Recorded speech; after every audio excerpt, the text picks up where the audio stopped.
신약 성경 베드로후서 1장 1절에서 11절 말씀입니다. 베드로후서 1장 1절에서 11절 말씀입니다. 함께 읽도록 하겠습니다. 예수 그리스도의 종이며 사도인 시몬 베드로는 우리 하나님과 구주 예수 그리스도의 의를 힘입어 동일하게 보비로운 믿음을 우리와 함께 받은 자들에게 편지하노니, 하나님과 우리 주 예수를 알므로 은혜와 평강이 너희에게 더욱 많을지어다. 그의 신기한 능력으로 생명과 경건에 속한 모든 것을 우리에게 주셨으니, 이는 자기의 영광과 덕으로서 우리를 부르신 이를 알므로 말미암음이라.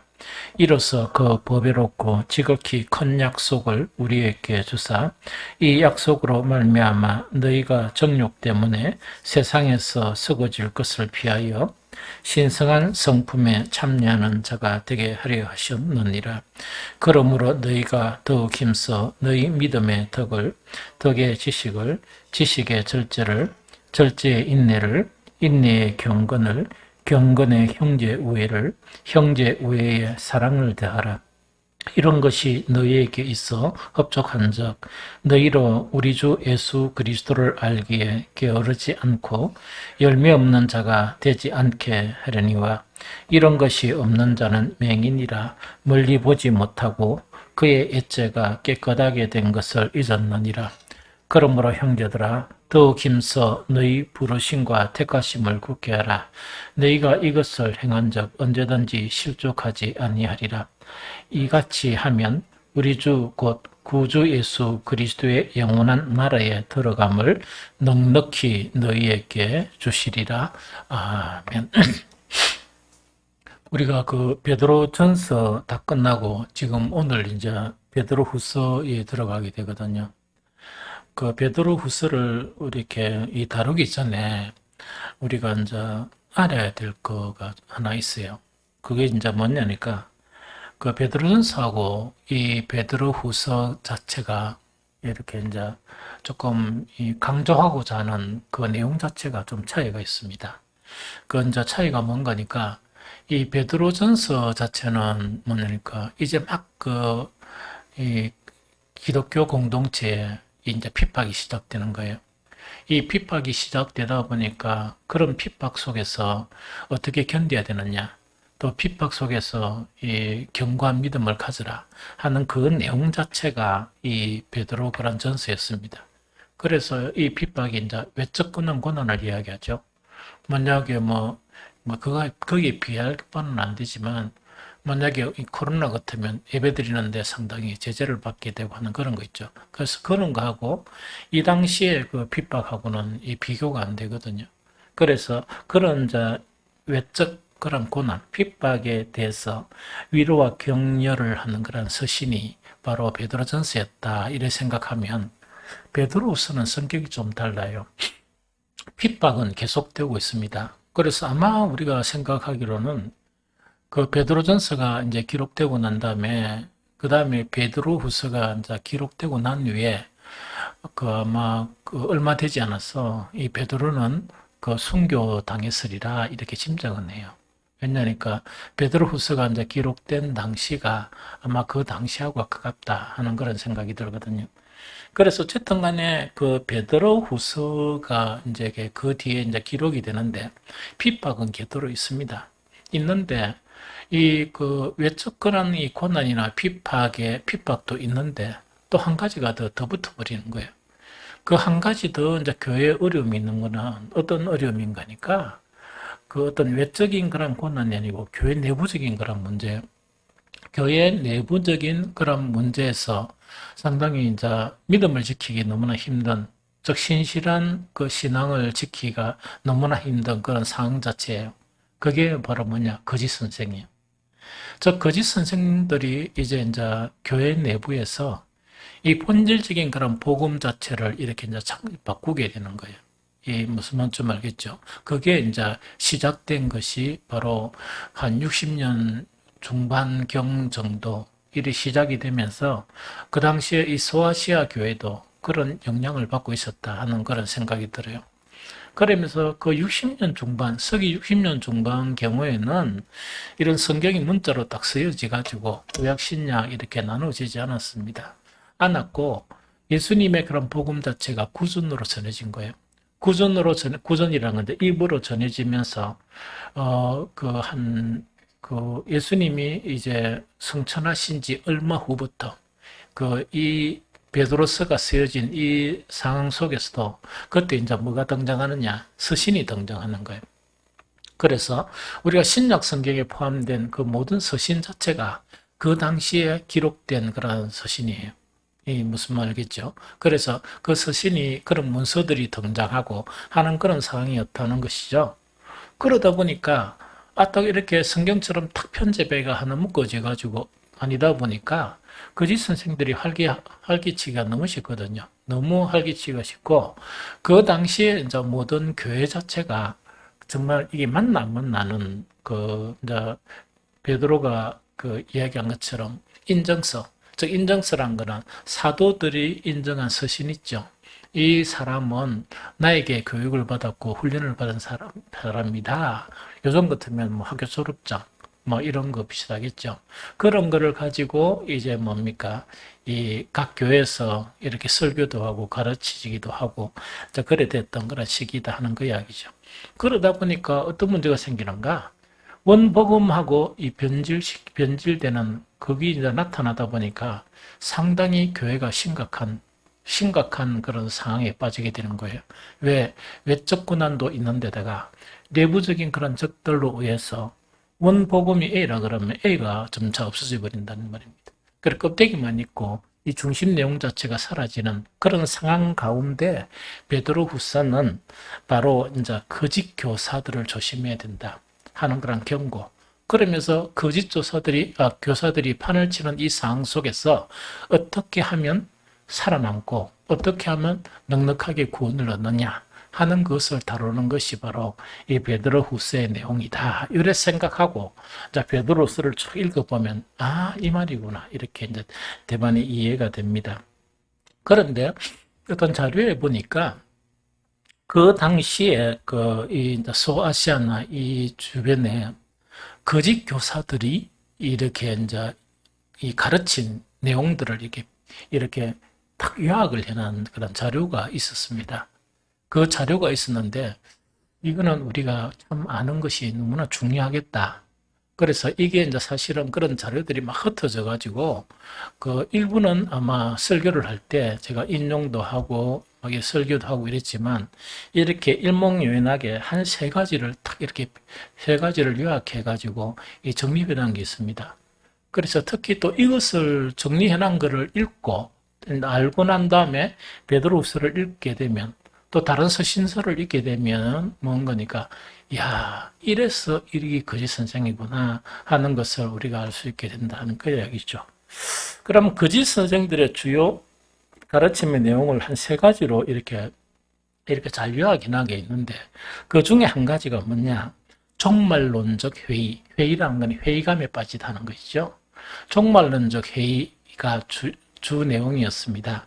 그러면 옛날에도 계속 한 번씩 이렇게 설교하면서 이 내용을 다뤘는데 이게 이제 뭐냐니까 이야기다, 그죠?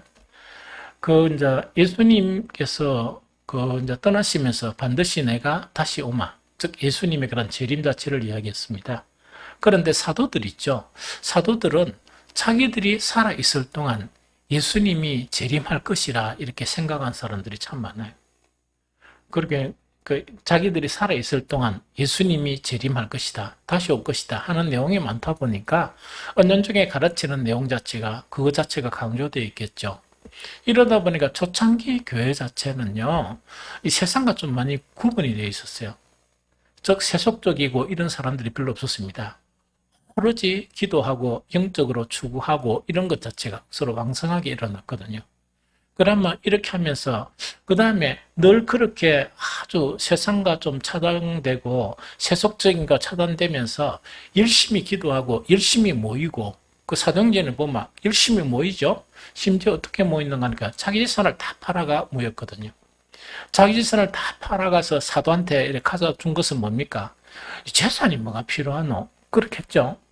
여러분들 만약에 2022년 1월 달에 그 예수님이 재림하신다 하는 것 자체가 확정이 되었다 그러면 아마 기독교인들 중에 집 팔고 뭐 다 팔 사람들이 엄청 많을 거라 생각됩니다.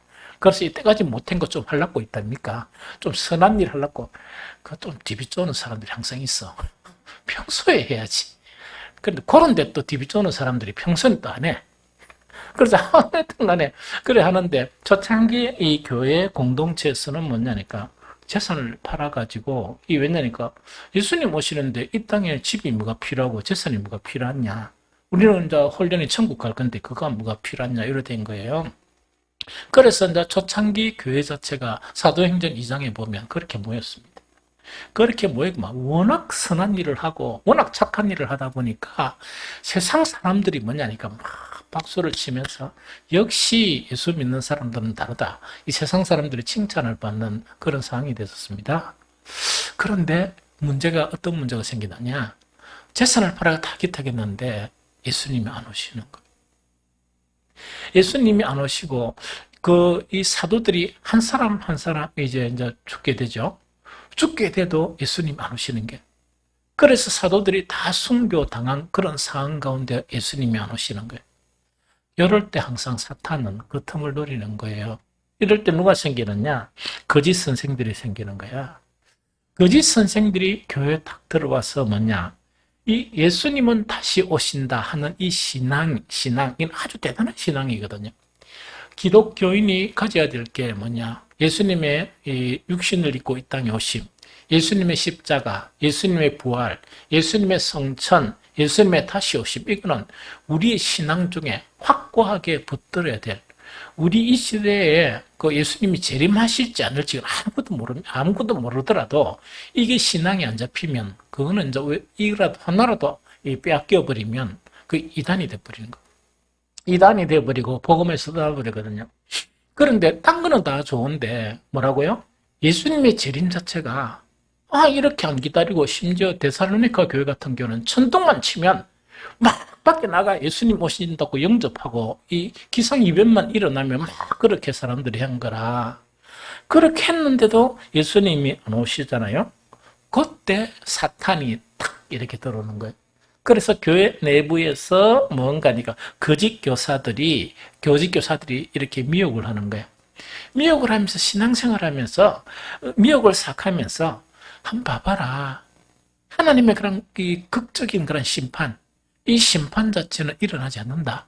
이렇게 이제 계속 주입을 시키는 거예요. 계속 주입을 시켜요. 하나님의 그런 극적인 심판은 없고, 그 다음에 뭐냐니까, 막 세상과 격리돼 살면 안 되잖아. 이건 합리적으로, 이 세상은 합리적인 법칙에 의해서 살아야 된다. 합리적인 법칙에 의해서 살면 성경 법칙에서 살겠습니까? 못 살겠습니까? 못 살죠. 합리적인 법칙이라는 게 뭐냐 이야기다, 그죠? 오로지 주만을 섬기고, 그 다음에 이 재산을 다 기타하는 그거는 좀 문제가 되지만, 이 성경에서 뭐냐, 이 재물을 갖다가 서로 이 가난한 자들을 위해서 내어주고 하는 이야기죠. 하는 이거 자체를 하면, 너가 만약에 앞으로 문제가 생기면 그 돈이 없으면 어떻게 될 거야? 합리적으로 살아야 된다. 이러다 보니까 사람들이 자기 돈 이렇게 결부돼 가지고 신앙이 어떤 신앙으로 이제 기울어진다. 오로지 하나님을 향하는 그런 신앙 자체에서 세속적인 신앙으로 빠지고 심지어 하나님의 극적인 심판 자체가 예수님이 언제 오시겠느냐. 안 오시겠는 애들까지 이러다 보니까 이 종말론이란 게 뭡니까? 모든 근한을 누구에게 맡겼었다? 심판의 그날을 예수님께 맡기고 반드시 우리의 선악간의 심판을 받는다 하는 그 사상이 해이하다 보니까 법을 지키겠습니까? 안 지키겠습니까? 안 지키지. 그러니까 하나님의 말씀에서 종교생활은 돼요. 신앙생활은. 그 교회에서 그런 짓 하니까 신앙생활 다 하는데 종말론적인 그 사상을 주입시키다 보니까 한 사람 한 사람이 세상적으로 떨어지니까 돈을 사랑하고 세상을 사랑하고 그 다음에 하나님이 늦게 오시니까 지 성질대로 살고 그러니까 심판이 없으니까 내가 살 동안 화가 나는데 웃잖아 해가 내 속이 디비지는데 어찌 않냐. 합리적으로 살아야지. 심지어는 뭡니까? 화를 참으면 화병 생긴다. 화내버라 막 이래가 막 교회에서 머리 까대기 집에 싸우고 있다 아닙니까? 이 짓이 되는 거예요. 좀 그렇게 좀 극하게 표현하면 이제 거짓인데 되는 거예요. 고린도 교회 막 싸움이 일어나듯이 그러다 보니까 겁나는 게 있습니까 없습니까?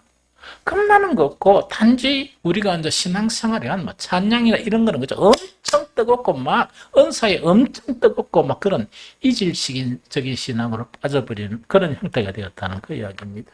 이게 무슨 말이겠죠?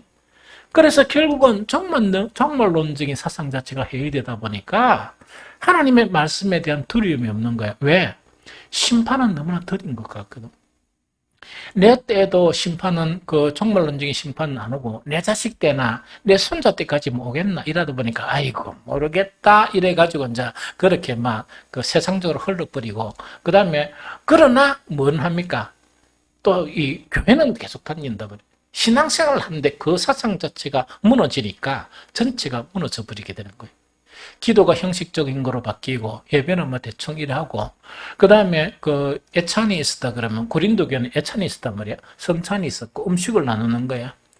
음식 나누는 거는 뭡니까? 자랑하는 거. 우리 음식이 얼마나 평소에 잘 먹는가 하나 이래가지고 있답니까? 그 음식이 잘 사는 사람은 잘 사는 사람끼리 못 사는 사람은 먹을 게 없어가 물고기 이렇게 구경하고 이런 것으로 전락해버리는 거예요.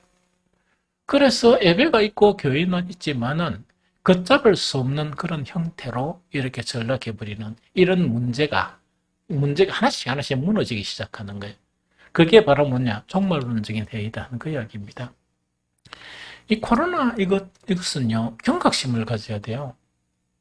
코로나뿐만 아니고 어떤 일에도 우리는 경각심을 가져야 돼. 이거는 뭐냐니까 언제든지 예수 그리스도는 오신다. 그 다음에 이 세상 살아가면서 그 징조 자체가 일어나니까 징조 자체가 일어나는 건 하나님께서 우리에게 보내시는 시그널이에요. 신호인데 그 신호가 뭐냐? 반드시 내가 임하게 되고 반드시 심판을 한다. 그 이야기라. 그래가 큰 사건, 큰 사건을 하면서 또 우리 목사님들이 설교를 이래 잘 해야 될 것 같아. 이거는 반드시 종말하고 연결되어 있다. 이러면은 이제 큰 오산인 거라. 만약에 그렇게 단전적으로 이야기해버리면 코로나가 지나고 나니까 오시기를 기대했는데 안 되거든. 그러면은 다시금 이 부분에 해이가 생기는 거예요. 이 모습은 좀 알겠죠? 그래서 모든 징조가 일어나는 것은 시그널이에요. 즉 하나님께서 보여주시는 그런 징조야. 말씀을 통해서도 보여주시면 그 징조를 보여주시는 거예요. 그런 징조를 통해서 우리는 하나님을 두려워하고 예수님은 반드시 재림하시고 그 심판대 위에 서게 된다 하는 그 사실을 우리가 다시 확인하고 그렇게 이제 신앙생활을 해야 되는데 그 거짓 선생들이 이 사탄이 심어준 이 거짓 선생들이 오게 되는 거니까 그 부분을 해야하게 만드는 거예요. 그래서 요즘 여러분들 가만히 한번 생각해 보세요. 그러니까 여러분들도 교회나 이런 것을 볼 수 있잖아요. 교회 다니는 사람도 생각할 수 있죠. 이 마르나타의 신앙 자체는 우리 신앙의 기초가 되어야 되거든. 그런데 유행이 되는 거야. 유행이 된다는 것은 뭐냐? 그에 관련된 어떤 찬양이 좋은 게 나오죠. 옛날에 마르나타가 막 어떤 가수가 막 이러다 보니까 막 이래 부르다가 그때 조금 이야, 이거 정말론지 신앙을 가지는가 보다 하다 보니까 조금 이래 부르다가 재미가 없으니까 안 부르죠, 쎄. 안 부르고 인식 자체도 사라져 버리면서 다시 합리적인 그런 신앙으로 돌아가 버린 거예요. 그건 성경에 보는 관점에서 타락한 거예요. 잘못된 신앙이에요. 그건 아주 잘못된 신앙입니다. 그래서 뭐냐니까 예수님의 그런 재림 자체가 해이해지는 이 신앙이 있죠. 이거는 대단히 잘못되고 대단히 잘못된 것이다 하는 그 이야기입니다. 하나님은 반드시 우리가 살아있는 인생 자체가 여러분들이 100년 살든 60년 살든 50년 살든 그것은 하나님 앞에 중요한 거 아닙니다. 그 인생의 순간순간에서 무엇을 선택하며 살았느냐, 또한 무엇을 생각하며 살았느냐, 그게 중요하지. 정말 이렇게 언제 오실 건지, 언제 오신다는 그거는 한정쯤이에요. 역사의 한정적, 역사의 마지막이 예수님이 오시는 날이에요. 그 이후에는 역사가 없습니다. 그 위에는 역사가 없습니다. 그래서 이 종말론적인 이 회의 자체를 누가 부추기느냐? 이 거짓 선생들이 부추기는 거예요. 그래서 아까도 잠깐 이야기했지만 여러분들 가만히 생각해. 여러분들 동문 친구들이나 그럼 아시는 그런 뭐 집사들이나 그럼 장로들이나 이 종말론적인 신앙의 관점을 가지고 신앙생활을 하고 있는 사람이 있는지 없는지 한번 이래 생각해 보세요. 만약에 없다 그러면 그 이미 거짓 선생들, 이 초대교회에서부터 있었던 거짓 선생들의 이 이론에 빠져 있다는 이야기거든요. 그러다 보면 그 신앙 자체는 그런 사람의 신앙은요, 절대로 본받으면 안 됩니다. 본받으면 안 돼요. 왜냐니까 가짜 신앙이에요. 그래서 막 기도를 아무리 열심히 막 달변을 가지고 기도를 하든 그 신앙은 옳은 신앙이 아니에요. 이미 좀 썩었어요. 그래서 이 당시에 이 가짜 선생들 있죠. 거짓 선생들이 이걸 가지고 누룩을 뿌린 거예요. 누룩을 뿌리다 보니까 교회가 점차적으로 이 타락하는 그런 현상이 일어났다는 이야기죠. 또 두 번째, 이것도 참 중요해요. 아주 요약을 잘해놨는데, 종말론적인 그 어떤 회의 있죠. 이것하고 연관해가 거짓 선생들은 도덕적 자유를 주장한 거예요. 도덕적 자유를 주장하면서 이 방종한 생활, 그리스도인들이 방탕하게 살도록 있다, 그죠? 그걸 이렇게 유도를 하는 거예요. 그러면 이거는 하나님의 심판이 이렇게 뭐 극적인 심판이 없고 무엇이 이러니까 이렇게 성경 말씀대로 자기를 쳐서 굴복시키면 살겠습니까? 안 그러면 도덕적인 방종에 빠지겠습니까? 도덕적인 방종에 빠지는 그런 형태가 일어났다 하는 그거를 이야기합니다. 그러다 보니까 계속 그때 신실한 그런 성도들이나 또 신실한 그런 사람들이 이제 그런 사람들을 향해서 뭐라 하겠습니까? 하나님의 심판은 다가온다. 언젠가는 하나님의 심판이 오게 되고 그 다음에 악의 세력에 머물게 되면 반드시 멸망한다 하는 그런 경고를 하더라도 귀에 들리겠습니까? 안 들리겠습니까? 그때만 듣고 다 쏟아버리는, 다 잊어버리는 거예요. 그러면 이 신실한 분들이 확실한 믿음을 가지고 이거는 뭡니까? 정말 하나님의 심판은 언젠가 다가오죠? 그 인생이 죽으면 그 심판대 앞에 서잖아. 그렇죠? 그걸 가지고 계속 이야기하고 강조하고 하는데 이거는 도저히 이게 들어도 아무런 그런 변화가 없는 그런 것을 보면 되게 답답하겠죠? 그런 것이 교회에 나타나기 시작했던 거예요. 그래서 아무리 설교를 하거나 아무리 권면을 해도 이렇게 너무 이야기 듣는 것처럼 뉴스 듣는 것처럼 이래 하다가 뭐냐니까 다음에 또 만나면 그대로 이런 것이 이제 여기서 무너지고 이제 시작되고 있는 그 부분이 바로 이런 부분이다. 그 다음에 또 이 양반들은 이제 거짓 교사들은 뭐냐? 또 뭐라고 이야기하느냐? 그렇게 하면서도 안 그래 아까 두 가지 그렇게 하면서도 뭐냐? 자기들은 누구 안에 있다? 그리스도 안에 있다고 주장을 하는 거예요. 왜 주장을 합니까? 그리스도 안에 있어야 구원을 받지. 그리스도 안에 있다고 이제 주장을 하는 거예요. 주장을 딱 하면서 이제 그 당시에 뭐가 이제 이렇게 생기기 시작했다? 기독교의 문서들이 이렇게 만들어지기 시작했어요. 이게 무슨 말이겠죠? 바울에 의해서나 또 사도들에 의해서 이게 문서들이 만들어지기 시작한 거예요. 이렇게 이제 문서들이 만들어지기 시작했으니까 그 문서의 일부를 딱 제시를 하면서 일회 생활에도 그리스도 안에 있단 말이다. 이렇게 해버리는 거예요. 그러니까 교회가 타락하겠습니까? 안 타락하겠습니까? 완전히 좀 무너지게 돼 있죠. 성경하고 동떨어져 있는 그런 이 삶을 살게 되는 거야. 이제 그게 되는 겁니다.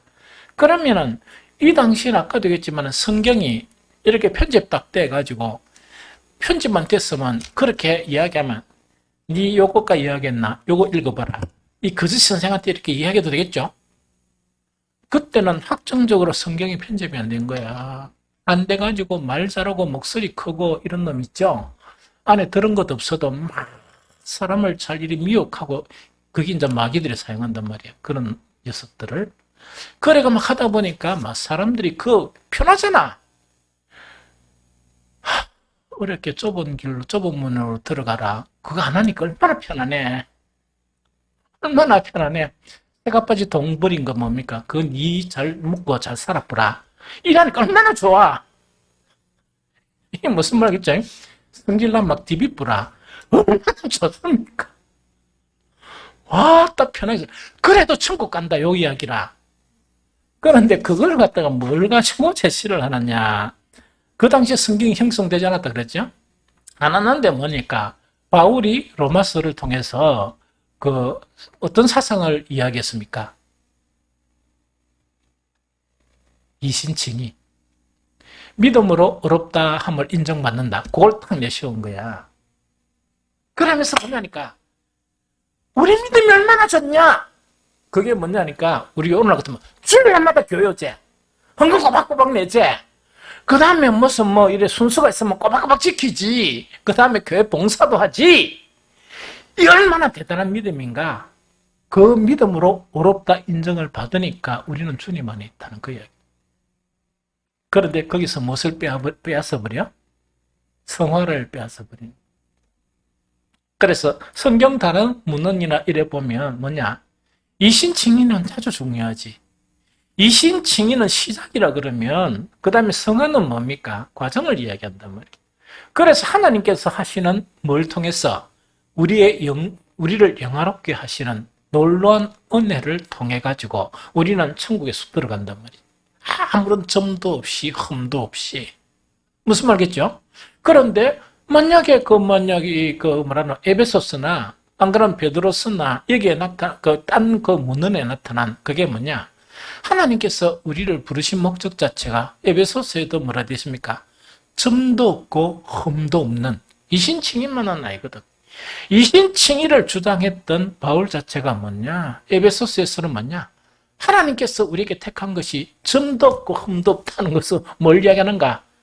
그렇게 지멋대로 살고 이 도덕적으로 타락하고 그렇게 뭐 이기적으로 살고 그건 더러운 투성이잖아. 더러운 투성이잖아요. 지밖에 모르고 이런 거 있답니까? 그 더러운 투성이잖아. 그것이 없어져야 된단 말이야. 주님 앞에 설 때 그게 하나도 없어야 된다는 그 이야기거든. 무엇을 통해서?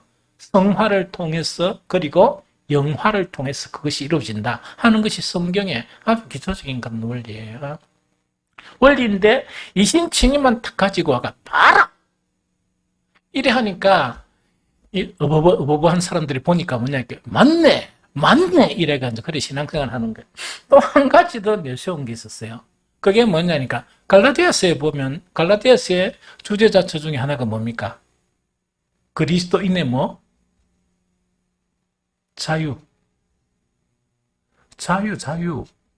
몰라요? 그리스도인의 자유, 자유의 내용을 잘 모르면서 자유! 이거는 턱 내쉬우면서 그래. 봐라!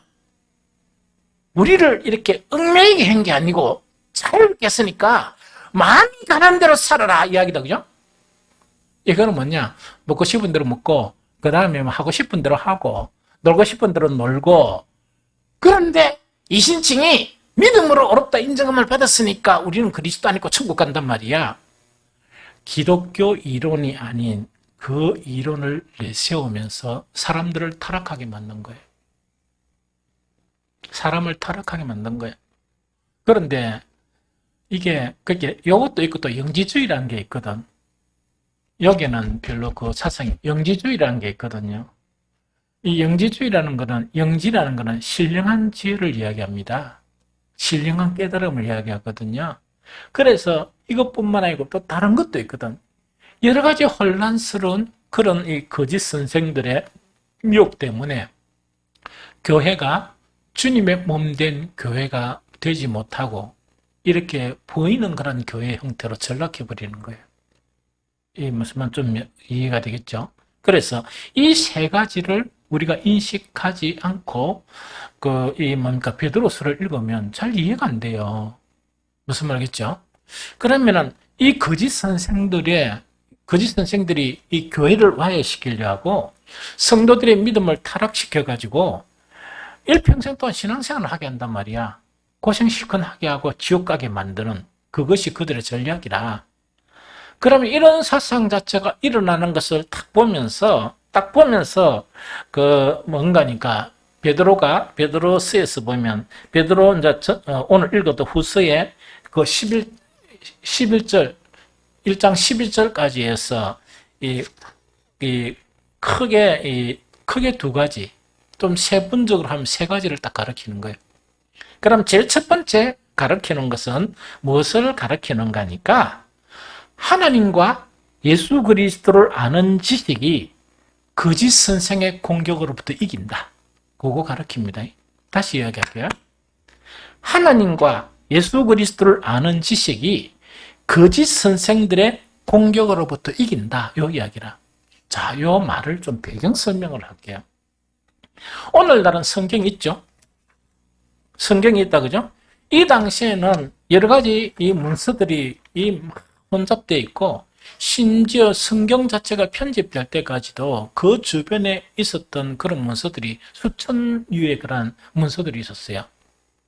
그래서 거기서 사도성이 없는 것이나 여러 가지 것들은 배제를 했는 거예요. 배제를 하면서 이 성경 자체가 딱 이렇게 이제 결정이 됐었어요. 이 무슨 말 좀 알겠죠? 이제 결정이 됐단 말이야. 그러다 보니까 이제 그 당시에 뭐냐니까 처음에 복음 자체가 왜 그 성경은 사도성이 중요한가니까 사도들이 누구와 함께 살았다고? 예수님과 함께 3년 동안 살았단 말이야. 그러면 우리가 상식적으로 생각해 보면 이것밖에 붙들 수가 없죠. 3년 동안 그 예수님하고 같이 살아온 사람이 있고, 그냥 3년 동안 안 살고 이야기만 들은 사람이 있다. 누가 예수님을 더 잘 알겠어? 살은 사람이 잘 알지. 그런데다가 이 마가의 다락방에서 무슨 일이 일어납니까? 성령 강림이 일어나는 거예요. 무슨 말 좀 알겠죠? 그래서 사도성 자체가 가장 중요해요. 그러면 그 당시에 그 예수 그리스도에 관한 지식 자체는 누구에 의해서 전파가 됩니까? 증거가 됩니까? 사도들에 의해서 증거가 되고, 바울은 왜 했습니까? 영적으로 정말 이 계시를 받은 이 다메섹 독산에서, 그래서 사도로 이제 포함이 된단 말이야. 그러면서 그 사도들에 의해서 예수님에 대한 이야기를 들은 이 사람들이 지식적인 개성이 일어나는 거야. 좀 이해가 됩니까? 이해가 되죠? 그러다 보니까 이 당시에 베드로가 이야기할 수 있는 것은 뭐겠습니까? 이 거짓 선생들이 이래 이야기하고 저래 이야기할 때 우리는 무엇을 굳게 잡아야 된다? 하나님과 예수님에 대해서 확실한 지식 자체를 잡게 되면 흔들립니까? 안 흔들립니까? 흔들리지 않는다는 그 이야기죠. 그걸 지금 이야기한 거예요. 그런데 자, 이때 시대는 이런 시대고, 오늘날 시대는 신약 성경이라는 성경이 있습니까? 없습니까? 있겠죠. 그러면은 오늘날 만약에 식으로 해석한다면 뭐겠습니까? 신약 성경, 구약 성경은 오실 예수님에 대한 예언서이라 그러면 신약 성경은 뭡니까? 오신 예수님에 대한 말씀이 바로 신약 성경이에요. 그러면은 우리에게는 확실히 예수님과 하나님을 아는 지식 자체에 근거가 있습니까? 없습니까? 있죠. 성경이란 근거가 있는 거예요. 그러면 무엇으로 바꾸면 됩니까? 성경의 그런 지식으로 바꿔도 무관합니다. 무슨 말이겠죠? 그럼 쉽게 이야기하면 이런 이야기라, 그 베드로가 이 당시에 이야기할 수 있던 건 이거라. 하나님과 예수 그리스도를 아는 지식이 거짓말쟁이들을 이긴다. 거짓 선생들을 이긴다 하는 그 이야기라. 그 이야기 같으면 오늘날로 바꾸면 뭐냐? 지금은 성경이 있죠. 성경에 대한 지식 자체가 이단 사상이나 거짓 사상을 이기게 한다. 그렇게 해석해도 무방해요. 그래서 성경으로 돌아가야 돼. 그리고 계속 영적으로 어둡다 하는 게 제가 아무런 근거 없이 하는 게 아니고 여러 초대교회 자료들이나 여러 각 세대의 그런 타락한 자료들을 보면 오늘날 다 똑같아요. 그래서 제가 이 내린 결론은 뭐냐니까 이 신앙이라는 것은 각 세대마다 하나님은 동일하게 주어진 그런 기회구나. 우리 세대도 동일한 기회고 그 세대도 동일한 기회인데 타락하는 사람은 비슷한 형태로 타락하고 경건하게 생각하는 사람들은 비슷한 형태로 경건하게 가고 있구나. 그래서 이 초대교회나 각 역사성에서 나타나는 그런 이 남은 자들의 그런 신앙이나 오늘날도 뭐냐? 진실한 신앙은 진실한 신앙을 가지고 있습니다. 그런데 뭔가니까 숫자가 그당하기 예수님도 구원받는 자가 적다고 말씀하셨거든. 적은 숫자인데도 오늘날은 타락했다는 것은 뭡니까? 어둡다는 것은 더 그런 사람들을 찾기가 힘들다는 그런 이론이라. 그래서 정신 똑바로 차리고 이렇게 신앙생활 해야 됩니다. 여러분들 교회 다니는 목적이 뭡니까? 이 취미생활입니까? 서클 활동입니까? 아니잖아요. 교회 다니는 목적은 뭐예요? 구원받기 위해서고 천국 가기 위해서 이렇게 우리 신앙생활을 하죠. 그러면 구원받고 받기 위해서 하는데 사탄은 우는 사자처럼 이 거짓말쟁이들은 뭡니까? 온갖 교회를 뒤집어 놨습니다. 사실은 온갖 교회를 뒤집어 놨거든. 그러면은 그것을 이길 수 있는 게 뭡니까? 오로지 말씀으로 돌아가야 된다. 말씀에 이 넓이를 더하고 깊이를 더해야 된다. 그러면은 계속 왜 목사가 이렇게 고생하면서 이 설교를 준비하느냐? 사탄은 더 악해져 있고, 그 다음에 말세가 되면 더 악해져 있어가지고, 그들의 이론이나 아주 교모한 이 복음을 변질시키려는 그런 것이 눈에 다 보이는데, 어떻게 목사가 돼가지고, 그걸 딱 보이면서 대충, 이거는 뭐냐? 바이러스라고 표현하면, 이 바이러스가 더 강력하게 바뀌는데, 이는 뭐 옛날에 수십 년 전에 들었던 거 그거 편집해가지고 이래가지고 한다 그러면 어떻게 거기에서 살아남겠습니까? 그래서 이거는 있을 수 없는 거야. 그래서 여러분들도 정신 똑바로 차려가지고 의논 거니까 모든 이런 거짓 선생들이나 거짓 이론들에 이길 수 있는 것은 무엇이냐? 이거는 예수님과 하나님 아는 지식인데 성경의 지식이에요. 성경을 알아야 합니다. 성경을 알고 또 이 사탄의 전략이 이렇게 더 희한하게 꼬아가지고 들어오면 그것을 알면서 또 대체하고 말씀으로 대체하고 이렇게 해야 살아남을 수가 있다는 그 내용이에요. 이게 무슨 말 좀 알겠죠? 그래서 그게 어려운 건 아니잖아. 왜? 말씀이 구원의 말씀이고 생명의 말씀이고 진리의 말씀이면 우리가 해야 될 일이 뭡니까? 극하게 피곤하지 않은 이상은 성경을 읽어야 되고 설교를 들어야 되고 또 말씀을 가지고 대체를 해야 되잖아요. 무슨 말겠죠? 그런데 말씀대로 안 살고 아까 이야기한 그 당시에 거짓 선생들은 합리적으로 살면 되지. 합리적인 게 뭔 줄 압니까? 세상 원리를 또 걔가 신앙생활을 세상 원리대로 하라는 이야기라. 그럼 목사가 어떤 행위를 또 하려고 그러면 뭐냐? 그걸 합리적으로 보면 이해가 되겠습니까? 안 되겠습니까? 안 되지. 목사님 합리적으로 합시다. 그럼 같이 죽으란 말이라? 그거는 말이 안 되잖아. 그래서 합리성이라는 거는 대단히 위험한 거예요. 합리성이라는 건 세상과 타협하고자 이야기고 마귀한테 굴복되고 진리를 버리고 예수님을 배반하자는 이야기거든. 우리는 그러면 안 되거든. 맞죠? 그래서 말씀만 붙들어 잡는 거. 말씀 붙들어 잡는다 그래도 해가지고 우리가 살아가는데 지장 있게 만드는 건 아니잖아. 말씀을 묵상하고 그 말씀대로 살고 이렇게 하라는 그 이야기거든. 그래서 베드로가 첫 번째 내세운 것은 뭐냐? 하나님과 예수 그리스도를 아는 지식이 거짓 선생들의 이 공격으로부터 이긴다는 그거를 지금 이야기하거든요. 그래서 우리가 오늘 읽었던 내용에 보면 딱 두 구절입니다. 베드로서 1장 2절을 같이 읽어봅니다. 자, 시작. 하나님과 우리 주 예수를 알므로 은혜와 평강이 너희에게 더 많을지어다 이야기거든요. 자, 이게 뭐냐니까 은혜와 평강은요, 우리가 진실한 믿음을 가지게 되면 그 반작용으로 하나님이 주시는 것이 은혜와 평강이에요. 늘 은혜에 젖어 있고 늘 평강 가운데 거하게 되는 그 이야기입니다. 그래서 한 번씩은 제가 보면 오늘날에서는 은혜와 평강을 이야기하기가 너무 힘든다. 왜? 다 팔아먹으니까. 이 교인들이, 목사들이 다 살아가면 은혜 없이는 죽어도 그런 찬양 있지? 은혜 없이는 죽는 거야. 죽는 거란 거는 그리스도인의 삶에서 사망 선고를 받은 게 뭐냐? 은혜가 떨어진 자들이거든. 그런데 요새 댕겨보면 이 교회 다닌다는 사람들이 뭐냐? 은혜라는 것은 찾아볼 수가 없어. 찾아볼 수가 없습니다. 은혜가 우리가 살아갈 수 있는 생명인데 그게 없는 거야.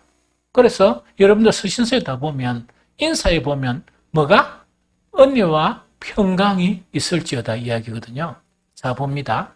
베드로가 왜 이야기를 했느냐니까 거짓 선생들의 현혹이 돼버리면 그 이론에 이렇게 들어가면 예배드리고 기도하고 그 사람들 다 했죠.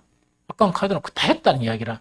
단지 예배드리고 기도하고 신앙생활하고 교회 공동체 활동을 하는데 뭐라고? 합리적으로 하자는 이야기라. 이게 무슨 말 알겠죠? 합리적이란 게 뭐냐? 세상과 타협하고 마귀의 그런 이게 뭡니까? 진리 아닌 그거하고 혼탁해가 그렇게 살자는 이야기라. 그렇게 살면 은혜가 있겠습니까? 없겠습니까? 은혜는 끊어져요. 그래서 오늘날 여러분들 우리 교회 말고 딴 데 신앙생활 하는 사람 둘러봐요. 은혜 끊어진 사람들이 너무 많아. 은혜가 끊어져 버린 사람이 너무 많아. 생명이 끊어진 신앙입니다. 은혜가 끊어졌다는 것은 생명이 없는 신앙이라 죽은 신앙입니다. 이게 무슨 말겠죠? 그래서 이거는 뭐냐, 어떤 보면 막 웅성웅 사는데도 보면 은혜가 끊어져 버리면 아무 필요가 없습니다. 교회 다녀가지고 우리가 워낙 가난했는데 이 돈을 좀 이렇게 많이 이렇게 벌었어요. 재산을 많이 축적했어요. 그런데 진짜 은혜인가 또 보면 은혜가 끊어진 사람들이 있어요. 신앙생활은 그냥 대충 이렇게 맛배기 하듯이 하고 돈 버는데 그렇게 죽도록 살도록 하면 세상 사람도 그렇게 돈 벌어. 그걸 은혜라고 하면 안 되지. 세상 사람도 그래 벌어. 내가 옛날에 직장생활을 이야기해줬죠. 부산에 우리 사무실에 신부름하는 친구가 있었어. 체구가 조만해가지고. 그럼 월급은 작겠습니까? 많겠습니까? 작죠. 그렇게 문서 갖다 주고 막 이래 심부름만 했었어요. 그 심부름하는 그런 친구가 딱 있었는데 가만히 이야기 들어보니까 돈이 제일 많대. 그래서 재산이 많나 이렇게 생각했는데 그게 아니고 그 친구는 돈만 들어가면 안 놓은대요. 돈만 지한테 들어갔다 그러면 절대로 안 놓은대. 그러면 그 돈이 모이겠습니까? 안 모이겠습니까? 모여. 찬우가 돈 잘 버리면 딱 돈 들은 거 있지? 하나도 안 쓰고 딱 가지고 있으면 돈 버려. 그래가지고 뭐냐니까 밥 먹을 때는 왜 나가니까 전부 다 남이 내도록 이래 유도를 하고, 응? 그다음 음식점 가면 제일 늦게 일어 쓰고 이런 거 있잖아요. 지갑이 안 가져왔노 이거 있죠.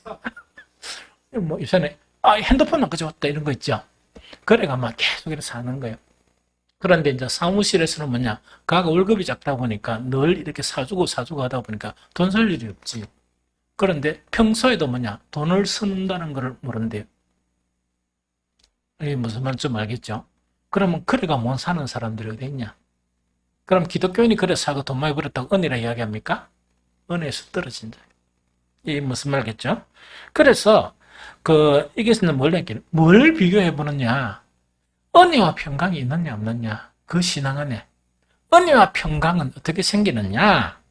이단 사상에 의해서 넘어간 사람은 그걸 떨어지고 하나님과 예수 그리스도를 알아야 은혜와 평강이 더욱 많아진다 하는 그것인 가르치는 거예요. 알겠습니까? 그러면 우리가 신앙생활 자체가 그렇게 해야 된다.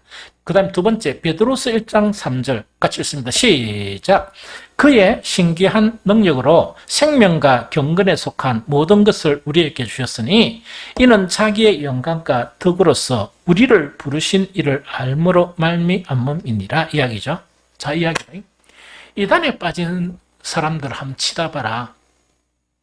진짜 경건을 느낄 수 있는 사람이 있나 없나? 그것뿐만 아니고 그 하나님의 신기한 능력으로 생명과 경건에 속한 새 생명 있죠? 자, 우리가 육신의 생명이 있고 그리스도인들은 새 생명 받잖아. 새 생명이 커지면 이 세상 사람들이 없는 행위나 말이나 사상이나 이거 자체가 풍성해지지. 맞죠? 그래서 그걸 좀 지다봐라.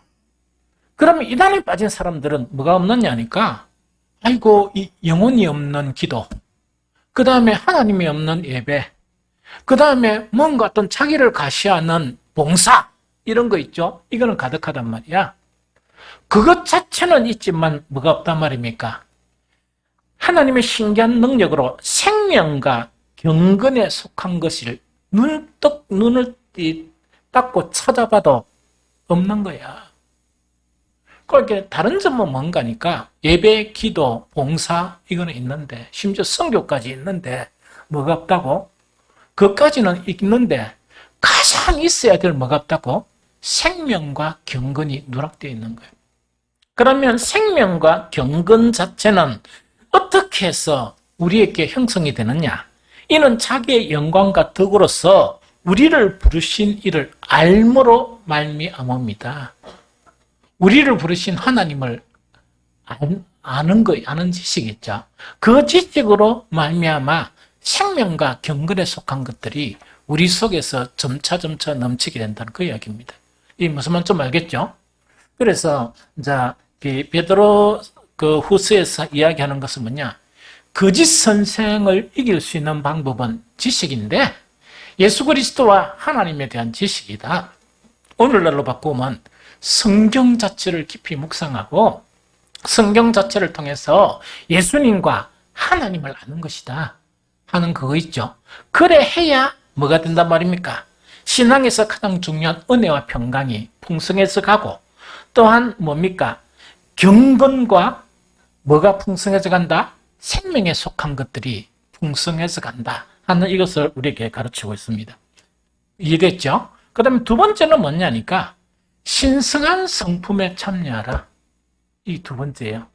신성한 성품인데 이거는 그 옛날 그 번역에 보면 신의 성품이에요. 그럼 이거는 뭐냐니까 자, 우리 다 하나님의 형상으로 지음을 받았죠? 하나님 형상이야. 그럼 하나님의 형상으로 지음을 받았으면 성격은 똑같겠습니까? 다르겠습니까? 성격이 아담과 하와가 그 똑같은 성격이겠습니까? 아닙니다. 성격은 달라요. 성격은 달라요. 그런데 하나님의 형상으로 지음을 받은 그때는 뭐냐? 성품은 이 하나님이 주신 그 성품을 그대로 지니고 있습니다. 성품을 지니고 있는 거야. 그런데 그 성품을 지니고 있는데 선악과를 먹어버렸단 말이야. 선악과를 딱 먹어버리니까 성격은 뭐 그대로 성격을 가지고 있는데 뭐가 추락해버립니까? 성품이 마귀의 것으로 추락을 해버린 거야. 이거 잘 들어야 됩니다. 정말 심각하게 잘 들어야 돼요. 성품이 추락을 해버린 거야. 추락을 해버리는데 이 성품이 누구의 성품으로 바뀌었다고? 하나님의 성품에서 마귀의 성품이 되어 있던 거야. 그러니까 이게 싸우지 않을까 싸우고 갈등 안 할 거 가지고 갈등해버리고 이 짧은 시간에 서로 행복하고 서로 사랑해도 시간이 모자란데 서로 상처를 주고 서로 혈키고 이런데 시간을 투자하는 거야. 서로 반목하고 이런데 그게 뭔가 하니까 성품의 타락 때문에 그래요. 그게 마귀의 속성이야. 마귀의 속성입니다. 그래서 베드로는 뭐냐니까 거짓 선생들은 아까 이야기했죠. 이 하나님이 재림이 늦고 하니까 합리적으로 살자. 그 다음에 우리는 다 뭐라고? 그리스도 안에 있는데 왜 칭의, 믿음만 있으면 칭의를 가지니까 우리 안에 그 성품이 요구하는 대로 그대로 해도 된단 말입니까? 안 된다. 그게 자유다. 이런 식으로 매도를 해버리는 거야. 매도를 하다 보니까 자 봅니다. 어떤 현상이 벌어지느냐? 예배는 그대로 참석하고 기도나 뭐 교회 봉사 그대로 한단 말이야. 하는데 수시로 일어나는 게 뭐냐? 교회 안에 분쟁이 일어나고 다툼이 일어나고 싸움이 일어나고 시기가 일어나고 막 서로 막 분파가 일어나고 이런 것이 이제 되는 거야. 그런데 만약에 거짓 선생들은 그런 거는 합리적이지. 인간 세상 봐라 다 안 그렇나?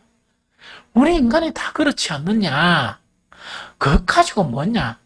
싸울 때 싸우고 성질 나면 성질 못 부리고 그 다음에 또 막 이래 화해하고 또 디비 뿌리고 또 화해하고 그러면 되지. 이래 하니까 가만히 들어보니까 맞네. 너무 쉽죠? 안 쉽습니까? 지 성질대로 다 해버리니까 얼마나 편하네. 그게 이제 뭐가 있는가 하니까 이 마귀가 자기가 심겨준 선악과의 잔재 자체가 없어질까 싶어가지고 이 걱정을 하는 거야. 하나님은 뭐냐? 떡 보니까 저 인간이 내가 내 형상으로 만든 인간이 무엇으로 변해야 신의 품성을 가져야 들어오는데 이제 그렇게 하는 이제 반작용이 일어나는 거예요. 그러니까 이 베드로가 뭐냐니까 뭐를 이야기한단 말입니까? 사탄의 약간 성품 안에 그대로 있지 말고 뭐라고? 신의 성품에 참여해야 이긴다. 신의 성품에 참여해야 이긴다 하는 그걸 이야기합니다. 그 내용이 어디있냐? 베드로서 1장 4절입니다. 읽어봅니다. 시작. 이로써 그 보배롭고 지극히 큰 약속을 우리에게 주사 이 약속으로 말미암아 너희가 정욕 때문에 세상에 썩어질 것을 피하여 신성한 성품에 참여하는 자가 되게 하려 하셨느니라 이야기죠. 성경에서 가장 버려야 될 게 뭡니까? 정욕이죠. 세상에 썩어질 것으로 살면 됩니까? 안 됩니까? 안 되죠. 그러면은 우리의 신의 성품을 가지지 못하면 늘 이렇게 살게 되는 거야. 정욕대로 살고 세상에 썩어질 것대로 살고 이렇게 살게 된단 말이야. 그런데 그걸 피하고 이 거짓 선생에게 이길 수 있는 건 뭐냐? 고상한 성품입니다. 우리의 성품을 고상하게 해야 됩니다. 오늘날 지금 교회에서 제가 생각하는 가장 심각한 문제가 뭐냐? 이것 자체를 너무 강조하지 않았다는 이야기를. 이것 자체를 너무 강조를 안 하고 뭐를 강조했느냐? 헌금, 기도, 모이면 열심히 모이고 일 열심히 해보라. 싸우고 나면 뭔가 있겠네. 그럴 수 있어. 화해하고 이 짓거리를 가르친 거예요. 그것은 뭐냐니까 초대교회 거짓 선생들의 이론입니다. 성경에 어떻게 그런 게 있어? 성경은 그걸 가르친 게 없거든. 그래서 우리는 그것에서 돌아서 가지고 뭐 해야 되느냐? 신의 성품에 참여하라. 그래서 교회는 사람들을 어떻게 평가를 해야 되느냐? 예배 열심히 다니고 기도 열심히 하고 일 열심히 하고 이도 마찬가지지만은 성품도 신의 성품을 가져야 이 사람들은 경건한 사람이다. 이렇게 평가해야 돼. 그렇게 평가해야 됩니다. 여러분들 교회 문제를 일으키는 사람들 중에 어떤 사람들이 있는가 하니까 자기의 그런 이 타락한 마귀의 속성을 가지고 와가 그건 나타나는 게 자기 이기심이 또 막 발동을 한단 말이에요. 교회 일은 열심히 하는데 이기심이 근거가 되면 주를 위해서 사는 겁니까? 자기를 위해서 사는 겁니까? 그런데 일을 열심히 한다고 이기심의 근거가 된 것을 허용을 한다 그러면 그거는 대체 무슨 일입니까? 헌금 많이 하고 자기 이기심을 가지고 만약 하게 한다면 그 대체 복음입니까? 사입입니까? 그게 뭔가니까 열매로 아는 거예요. 열매. 추상 강조한 거는 뭐냐? 헌금 많이 하고, 열심히 으쌰으쌰하고, 기도 많이 하고 하면 이 모범을 알고 자기 자신을 부인하지 않고 사는데도 이 것 가지고 설교를 안 하는 거예요. 그러면은 교회가 되겠어요? 그럼 그 사람들이 신앙을, 온전한 신앙이 됐어요. 자기 부인도 안 되는데. 자기 부인이 안 되는데 거듭나겠어요? 그래서 아주 심각한 내용들이, 심각한 일들이 비일비재하게 일어나요. 비일비재하게. 그래서 이게 복음에 온 내용하고 다르다는 이야기입니다. 그래서 뭐 해야 된다? 신의 성품에 참여 안 하면 늘 그 모양이다. 늘 그 모양이다. 하는 걸 이야기합니다. 그러면서 구체적인 덕목들을 이야기하는데 그게 뭐냐? 5절 7절입니다. 같이 읽으면 시작. 그러므로 너희가 더욱 힘써 너희 믿음의 덕을, 덕의 지식을, 지식의 절제를, 절제의 인내를, 인내의 경건을, 경건의 형제 우애를, 형제 우애의 사랑을 다하라 하는 그거를 이야기하거든요. 그럼 여기서 뭐냐? 믿음은 기초적이죠. 하나님 믿는 믿음은 기초적이라 그러면 그 믿음 위에 무엇을 더해야 된다? 덕을 더해야 된다. 이때 덕이라는 것은 뭐냐? 이 하나님의 탁월하신 그 성품이죠, 성품. 그 성품을 배우는 거야. 그러면 하나님을 알아야 하나님의 탁월하신 성품을 알고 예수님을 알아야 예수님의 성품을 알지. 무슨 말 알겠죠? 그래서 하나님의 탁월하신 성품에 따라 모든 일에 뭐 한다고요? 선을 추구하는 이 용기, 또 그 용기를 근거로 해서 다른 사람이 하든 안 하든 자기가 그렇게 사는 거예요. 이게 덕이라 그럽니다. 그래서 또 어떤 사람은 이 덕을 갖다가 도덕적인 탁월성을 이야기합니다. 도덕적으로 탁월한 것을 이렇게 행하고 하는 것을 덕이라 이야기합니다. 지식은 뭐냐? 하나님의 뜻에 따라 올바른 삶을 살아가게 하는 판단력 또는 이해력. 이게 지식이야. 성경을 맨날 읽고 뭐 설교를 맨날 들어봐야 이게 이제 지식이 있어야 되는 거야. 왜냐니까 내 삶에 있어서 오늘 들은 설교가, 오늘 내가 묵상한 말씀이 어떤 삶을 요구하는가 그걸 알아야 되는데 지식이 딸리면요 그걸 몰라요. 무슨 말이겠죠? 그래서 이제 그거를 이야기하고, 절제는 뭡니까? 절제는 뭐냐니까 하나님을 아는 자가 계속해서 자기 자신을 파악해야 돼. 내가 누구인지, 특히 성품이나 믿음 없음이나 여러 가지를 이 파악을 이렇게 이제 해 나가면서 지속적으로 자기를 제어하고 통제할 수 있는 것을 절제라 그래요. 자기를 거부해버리고 자기를 통제할 수 있는 그걸 이야기합니다. 그렇게 육신이 요구하는 것을 그냥 막 향하는 게 아니고 그걸 못하게 스스로 억누르고 하는 거 있죠.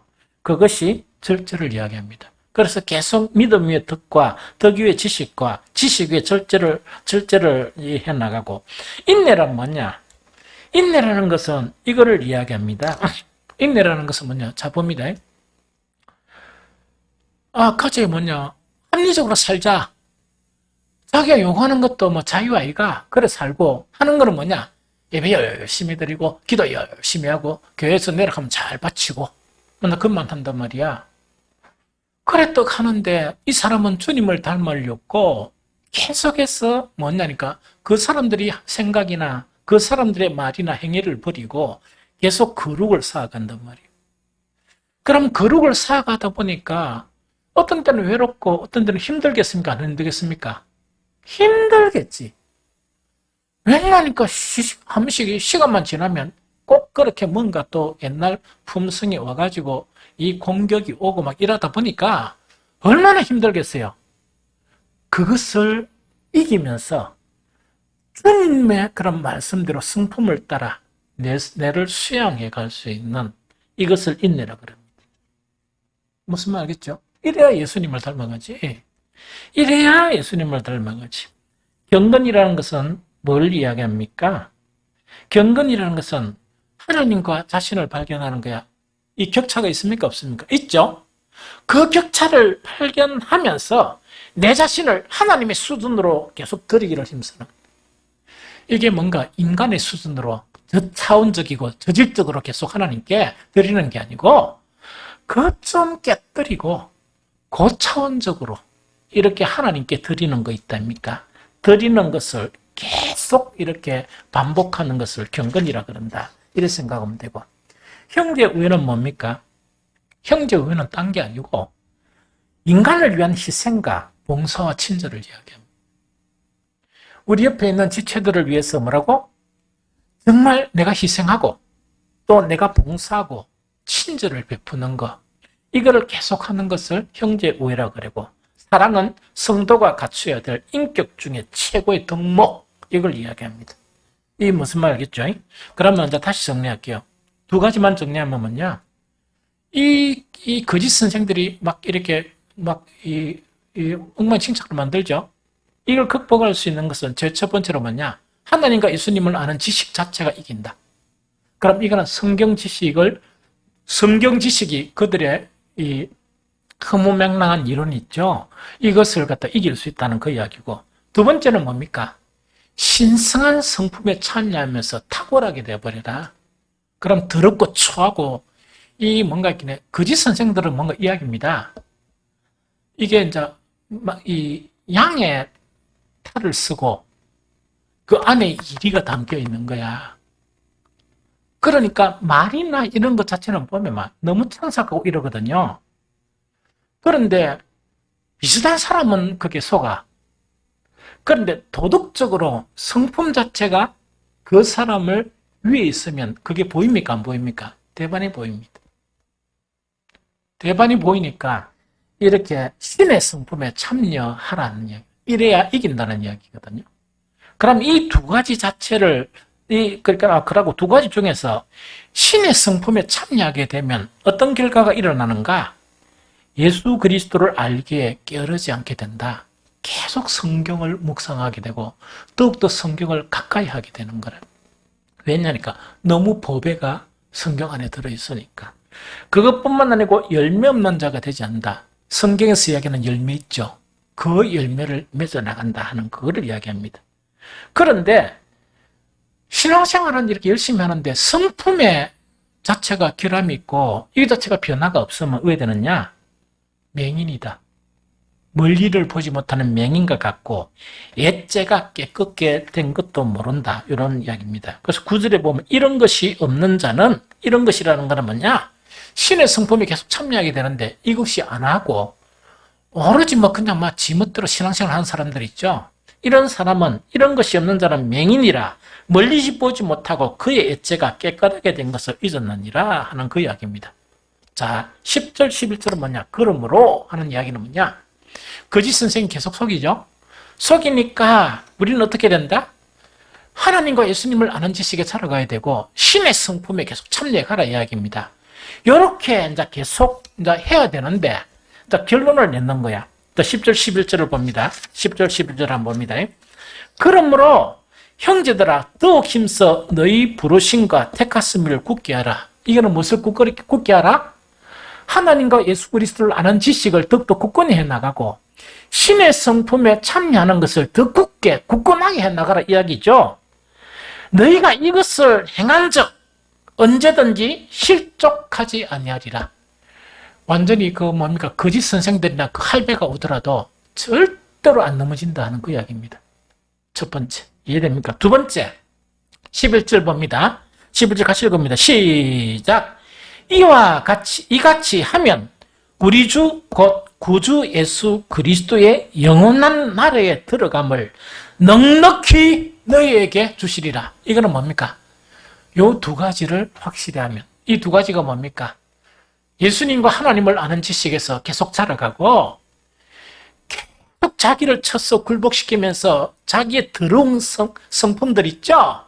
이걸 계속 버리면서 신의 성품에 참여하는 그것을 배우게 되면 천국은 넉넉하게 들어간다. 천국은 넉넉하게 들어간다 하는 것 자체가 오늘 읽은 베드로후서의 1장 1절에서 11절까지의 내용의 요지입니다. 그래서 이 베드로후서 자체는 그 시대적 상황뿐만 아니고 역사를 통한 모든 시대에도 이런 문제가 가지고 있었고 오늘을 사는 이 시대에도 2000년이 훨씬 넘은 오늘을 사는 이 시대에도 이 문제가 우리의 문제로 가지고 있는 거예요. 무슨 말 하겠습니까? 그래서 두 가지, 다시 이야기하면 하나님과 예수 그리스도를 아는 지식에서 자라가야 됩니다. 이거는 성경을 더 붙들어야 돼요. 성경을 다 붙들어야 돼요. 그 다음에 사실은 어떻게 되는 거니까 성도들이 그 목사들을 이렇게 더 목사답게 만드는 거는 뭡니까? 지식에 대한 그런 하나님과 예수님을 아는 지식에 대한 추구가 있으면 왜 됩니까? 목사는 더 공부하겠습니까? 안 하겠습니까? 하겠죠? 그런데 가장 기초적인 게 만약 A라 그러면 A, B, C, D라 그러면 A만 계속해도 아무도 모른다 하면 B를 하겠습니까? B를 알려고 노력하겠습니까? 안 하겠습니까? 아주 편안하게 목회할 수 있죠. 왜냐니까 백날 이야기해도 이래도 그대로니까. 그거 아닙니다. 우리는 지식에서 자라가야 돼. 왜? 성경이 지금 이야기하고 있잖아. 그 다음에 신의 성품에 참여해야 됩니다. 이래야 우리는 이깁니다. 이래야 이기고 넉넉하게 하나님의 나라에 들어가게 된다는 그 이야기입니다. 아버지 하나님, 오늘도 우리의 사랑하는 일꾼들이 금요 기도에 참여할 수 있도록 인도해 주심을 감사드리고, 오늘도 정말 이 말세지마를 믿음에 승리할 수 있는 귀한 말씀들을 공유할 수 있도록 주께서 우리를 도와주신 것을 감사드립니다.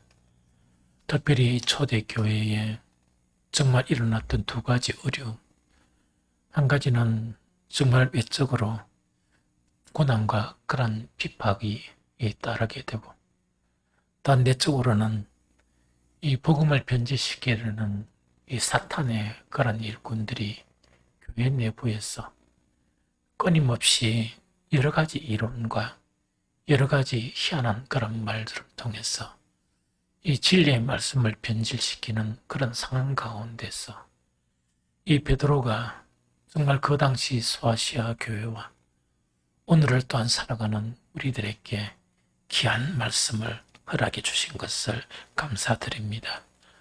아버지 하나님, 오늘날도 여전히 성경이 우리 안에 있는데도 불구하고 우리가 성경을 이렇게 너무 가까이 하지 못하다 보니까 우리 신앙 자체가 정말 표대를 잃어버리고 목표를 잃어버리는, 또한 그리스도의 그런 중심되는 그런 가르침 자체다 해이해져 버리는 그런 가운데 우리가 신앙생활 할 때가 너무나 많이 있는 것을 주님 앞에 고백하고, 또 오늘날 이 어두운 그런 세대 속에서 많은 사람들이 정말 하고 있는 그런 행위대로 우리도 그대로 따르려는 정말 이런 마음으로 또한 신앙생활 할 때가 많은 것을 주님 앞에 고백하지 않을 수 없습니다.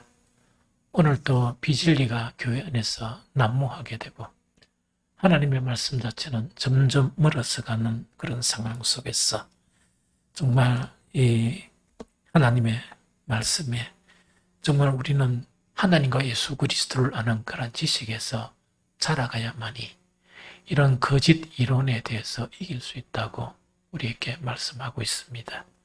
아버지 하나님, 우리 사랑하는 일꾼들이 더욱더 시간이 날 때마다 더욱더 성경을 붙들고 하나님의 말씀에 몰입할 뿐만 아니고 하나님의 말씀에 깊이를 더하고 또 넓이를 더할 수 있는 우리 사랑하는 성도들이 되어져 갈 수 있도록 아버지 하나님 도와주시고 주께서 인도해 주시옵기를 간절히 빌고 원하옵나이다. 그래서 우리에게 정말 강하게 나타나지 아니하는 은혜와 평강이 우리에게 풍성하게 나타나고, 또한 경건과 또한 생명에 속한 그런 것들이 강하게 우리에게 정말 자리 잡는 그런 일들이 일어날 수 있도록 주께서 우리를 도와주옵소서. 두 번째 베드로의 그러한 권면은 정말 우리가 정말 선악과로 인한 마귀의 그런 성품 자체에 머물러 있지 아니하고 신성한 그런 성품에 참여하는 자가 되라고 우리에게 권면을 하고 있습니다. 그래서 우리는 우리 믿음뿐만 아니고 믿음 위에 덕을 쌓고 덕 위에 지식을 더하고 또한 그 지식 위에 절제를 더하고 또한 그 절제 위에 인내를 더하고 또한 인내 위에 경건을 더하고 경건의 형제 우애를 위에 사랑을 더해가라고 우리에게 권면하고 있습니다. 이렇게 되면 우리는 열매 없는 자가 되지 아니하고 또한 혼탁한 세대 속에서 실족하지 아니할 뿐만 아니고 영원한 나라에 넉넉히 들어갈 수 있는 자가 된다고 우리에게 말씀하고 있습니다. 아버지 하나님, 오늘 이 밤에 주신 말씀이 우리의 남은 정말 생애에 정말 우리의 귀한 지표로 삼는 말씀이 되어질 수 있도록 인도해 주옵소서. 그리고 이 말씀으로 말미암아 더욱더 경건이 우리 속에서 나타나고 새 생명의 그런 일들이 우리 속에서 강하게 역사할 수 있도록 주께서 은총을 베풀어 주옵소서. 예수님 이름으로 축복하고 기도드리옵나이다.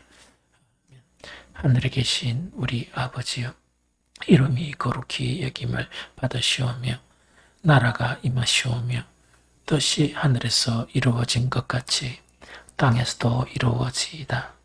오늘 우리에게 일용할 양식을 주시옵고 우리가 우리에게 죄 지은 자를 사하여 준 것 같이 우리 죄를 사하여 주시옵고 우리를 시험에 들게 하지 마시옵고 다만 악에서 구하시옵소서. 나라와 권세와 영광이 아버지께 영원히 있사옵나이다. 아멘.